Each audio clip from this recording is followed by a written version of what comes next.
Ooh. Aha, okay. So I'm in the process of creating my kind of annual, at this point, best watches of the year list video. And I'm there busy away writing the script, and I see a YouTube video pop up from Jiang Hun Watches, and it immediately left me questioning my choices for the best watches of the year list, because here was this watch that just looked spectacular, and I thought to myself, am I missing like a really obvious option that could have been one of the best affordable watches of the year? You know, it wouldn't seem like a very good list if one of the best options wasn't on there, would it? But yeah, the watch in this video just looked insane, especially the dial on it. Now, this is one I have seen floating around online before, just like the stock images of it, for example. But this particular video just made them dials pop so much that I really couldn't help myself. So I had to reach out to Jiang Hun and be like, can you guys send me one of these? Because I really want to take a proper close look at it. And I especially want to compare it to a San Martin watch that I've looked at recently, the SNO 150, which also had a gorgeous like spiral guilloche dial with a mother of pearl effects too. And I also want to see the two brands side by side, because if you didn't know, this Jiang Hun brand is basically like a San Martin sister brand. San Martin being one of the most famous Chinese watchmakers at the moment, who also make some crazy good quality watches for not much cash. And the same applies here too. This one is currently, at the time of recording this at least, about £305. But you'll find an affiliate link to it in the video description so you can check current pricing, because it might vary depending on where you're from. But either way, it's towards the generally cheaper end of things, and the dial on this just looked so luxurious. So yeah, I want to show it to you here today and explore it with you together. And out of those, I also picked the dial that I thought looked the most unique. Oh, and they also sent me another watch here. This is like their brand new release, so I'll be looking at that in another video. And the difference really between Jiang Hun and San Martin is that Jiang Hun tends to focus more on slightly more original and like Chinese inspired designs. As you can see, no attempt at faux European branding with this one. And they also sent me at my request both bracelets, because they've got a really unusual bracelet, one of these is, which I also wanted to try out. Let's pop this open. Wow, what a dial that is. And here it is. This is the Jiang Hun JH0301G. And this is it in the mint green version, which is the one that definitely took my eye in that video. And man, have you ever seen a 300 quid watch with a dial like that? Look how snazzy that is, my goodness. Yeah, this thing really does look every bit as good in the flesh. And I don't know whether it's just the bright colour, it could well be, but this certainly has less haziness in the crystal, or at least less perceived haziness, versus some of the San Martin sapphire crystals I've tried. And I've got to get you a close-up there straight away. You can see there it's like the typical almost floral symmetrical engraving on the dial here. This is supposedly CNC machined according to their content on Instagram. Oh man, that is remarkable. Now, I have seen a pattern somewhat similar to this over the last couple of years, and that was from Citizen. The Soyosa Small Seconds also has quite a similar arrangement to this, and that one was also very impressive indeed, but I have to say, this one looks next level. It certainly has a great deal more kind of shine and shimmer to it. I mean, look at that, my goodness. And you've got all applied markers on there, nice angular cut hands as well. Really stunningly impressive straight out of the gate. Now, the rest of the case here does look basically just like a San Martin, as you can see. I'm sure we've seen either this case or a very similar one before. It's not a bad case, but it's just kind of like a reused one from some of the other models. Certainly has some resemblance to like a Rolex Oyster Perpetual look, as you can see. Still incredibly well finished, as tends to be the case with the San Martin brands. But I did perhaps prefer the case on the SNO 150, you know, that other one I mentioned just before. But yeah, as for the specifications on this one, we've got a 316L stainless steel case, as is typical with basically any watch at this price. Up top, we've got a sapphire crystal with an underside AR coating. Maybe that's the difference with that versus the San Martin. It also says we've got a safety crown, which is a screw down crown here, which is pretty smooth indeed again. So that should give us some pretty decent water resistance. What have we got here? They're saying 10 ATM here, and as you can see, we've got a screw back, pretty flat screw back as well, so it should wear quite flat. They're calling this a 39mm watch, by the way, but we'll get the full measurements in a moment. The dial, they're calling a Guilloche diamond and Paris motif. Really not sure what that means, if I'm honest. But whatever it is, it looks impressive. The luminescence on this is also the kind of new BGW X1 lume, so it should be pretty good too. And then it ships on either one of these two stainless steel bracelets. Now, this is the one I was more interested in myself. This is the 5-link option, and I'll take a closer look at that in a second.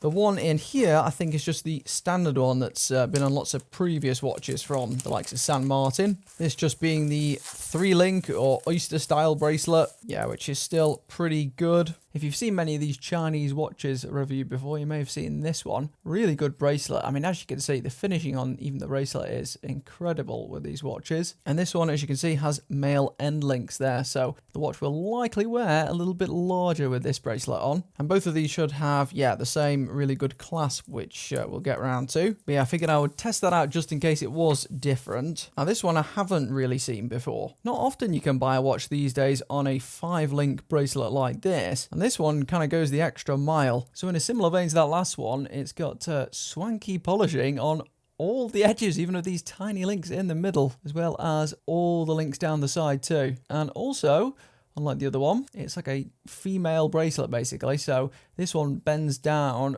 straight away. So if you've got a particularly small wrist, it should make this watch fit a fair amount better straight out of the box. As for the movement under the hood, we've got in here a Miyota 90S5 movement, which is a pretty good movement indeed. As you can see, got a fairly smooth sweep to the second hand there, 28,800 beats per hour, and these Miyota 9000s are really good, to be honest. Also keep the watches that have them pretty thin like this. On that note, let's get to that sizing, eh? Now, they do have some sizing listed on the site, but I always like to check it myself because about 50% of the time it does vary. So they're calling this a 39mm watch. This unit I've got as 38.9. Lug to lug on this one sits at a hair over 46mm, and a slimness, including maybe a fractionally raised crystal there, of 10.1.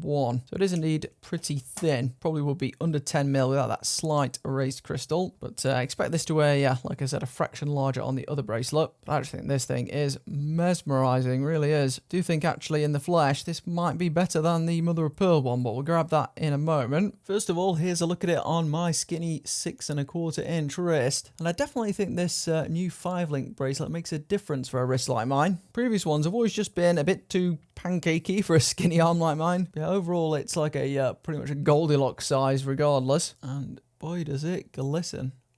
Lovely, lovely surface on that one. And overall the Jang Hun branding has definitely grown on me. Now some of the early models were highly questionable when it came to the design, maybe a bit too experimental, but I've always found the branding in general okay. You know, not trying to pretend to be European or anything. And stylistically, it looks fairly good, also quite symmetrical. And aside from that copper colour that I previously mentioned, they've also got some more standard looking colours. They've got like a slightly more restrained purple and blue too. That blue really does look like a denim blue. But yeah, everything here just looks incredible quality for this amount of money. Completely outdoes its price tag. Very excited to get this one under the macro lens. Something else I want to get under this lens is the bracelet, just to show you real quick. We do have solid steel links throughout with fairly small links on this one if you need to make any adjustments. Got a nice milled clasp there. I've already taken some of the stickers off it. But yeah, it gives a nice smooth appearance. And also it's got that nice micro adjustable insert, and this is kind of San Martin's latest style one, I think. You just pop it up like this, shift it to whichever position you want, and then click it back down into place. So you get all the benefits of kind of micro adjustment holes without the holes. And also no obvious QC errors on this one, which is nice. You do get, with San Martin at least, the occasional bracelet QC problem that I've ran into. And it does look like these are screw links too, so hopefully no problems with those. But screw links tend to be the easiest to do at home. Now what we also get in the box, from the looks of it, should be a tool for doing just that, yes. So we've got here a mini screwdriver, and we also have a spring bar tool, double-sided one. Now I will just do a quick check of whether this screwdriver actually fits the links, because believe it or not, before now they've actually shipped with ones too wide to fit in the links. Note this one is fine, it's actually perfect fit there.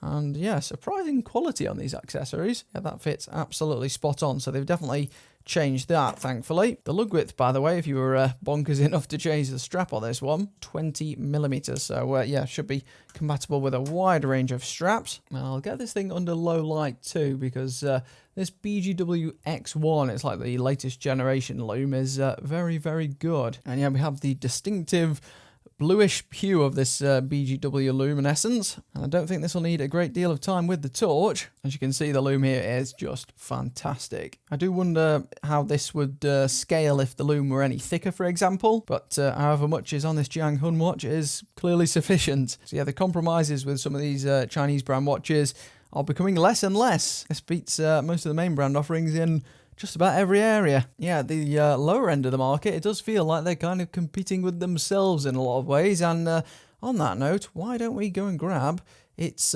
sister? Oh, it's right here. I was there looking in my cupboards and I've actually got it sitting right here. I can see some of the similarities between the brands, like the colour schemes and that. But there it is, the San Martin SN0150. And you can see why I compare the two, because they've both got that super high textured finish, both like a radial finish too, only with the one on the left having more of like a spiral effect. And you can see there the mother of pearl as well, whereas this right one is more like a slightly more standard symmetrical look. And there's bits I like about each of them, I think. This one on the left, I maybe prefer the slightly more original K shape, and the spiral is really cool, but I do think, as you can see, the crystal is a little bit clearer on this one on the right. And I also have always just personally preferred watches without date wheels. I always find myself having to change the date again and again. So for me, it's just nice to be able to have a watch that I can just pick up and wear. But I guess they kind of cater to both with each of these options. The markers as well on the Jiang Hun, maybe prefer those too. I think I might have seen them on one watch before. Not sure whether it was from them or another brand. But yeah, I think I prefer those as well. Just have